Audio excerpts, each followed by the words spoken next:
Scotland begins here. If you are looking for a place where time slows down and every facade breathes history, then welcome to the town of Melrose. This picturesque corner is nestled in the River Tweed Valley, right at the foot of the triple peaks of the Eildon Hills.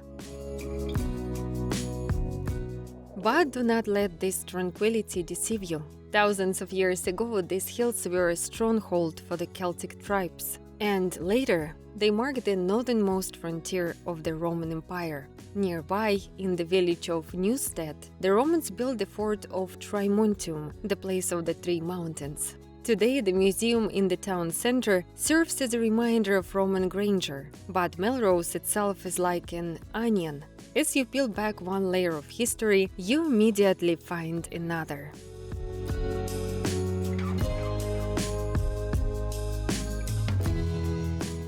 Before we continue, please take a moment to like this video and subscribe to our channel. It truly helps us bring more of these stories to life.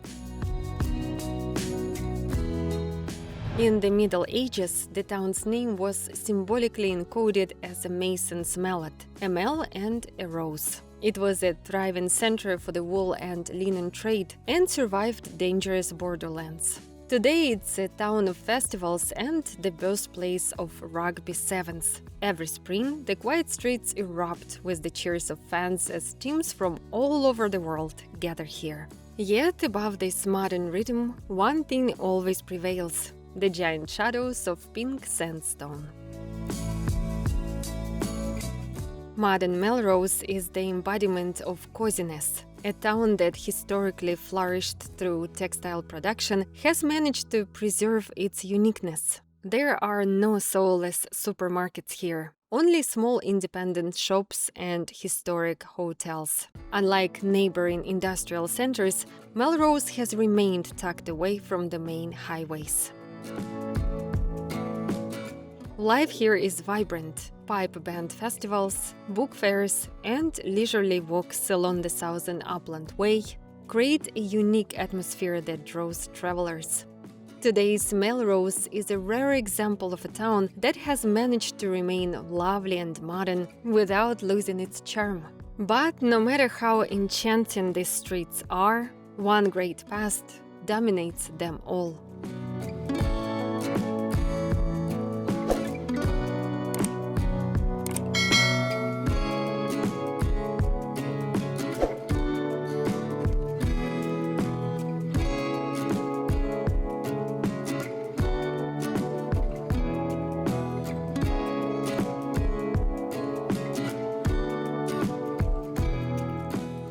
Just a step away from the main square, you instantly find yourself in the shadow of the great Melrose Abbey. Here, the town's noise fades away and the magic of stone begins.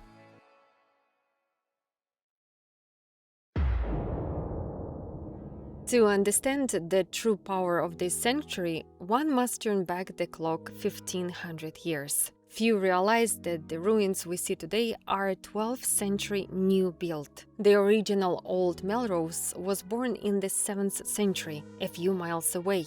There, Saint Eildon founded a monastery, where legendary Saint Cuthbert served. 500 years of prayer were cut short when the first priory was wiped off the face of the earth by fire.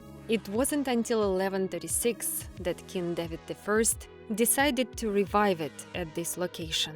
The Cistercian monks proved to be brilliant managers. At the height of its power, the abbey was so wealthy that it could feed 4,000 people every day for 3 months, during times of famine. But proximity to the border came at a price. Time and again English armies turned this grandeur to ash. And each time, the monastery rose again thanks to the support of kings. Its most devoted patron was Robert the Bruce. It was his generosity that allowed the construction of the Gothic vaults we admire today. And it is here that the nation's most revered relic found its rest. Bruce requested that after his death, his heart be taken on a crusade. A loyal knight, Sir James Douglas, known as the Black Douglas, carried it in a silver casket. In a battle in Spain, surrounded by enemies and knowing that he was about to fall, Douglas flung the casket into the fray, crying, "Lead on, brave heart, and I shall follow thee." The heart was returned to Scotland and buried within the walls of the monastery, and in 1996 archaeologists discovered that very lead container. Today a modest stone plinth marks the spot where the heart of the nation beats. If you look away from the main shrines, the abbey building itself unfolds like a giant book of stone. Here styles blend from austere Gothic to lavish Scottish decor.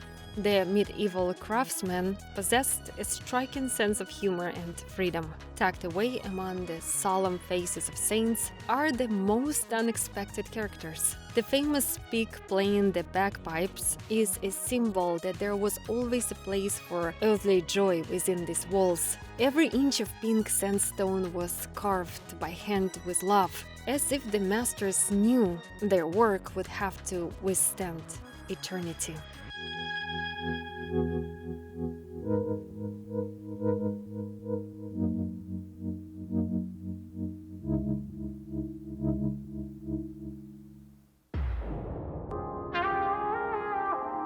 After the Reformation in 1560, the monastery began to slowly decline and become a quarry of local farmers.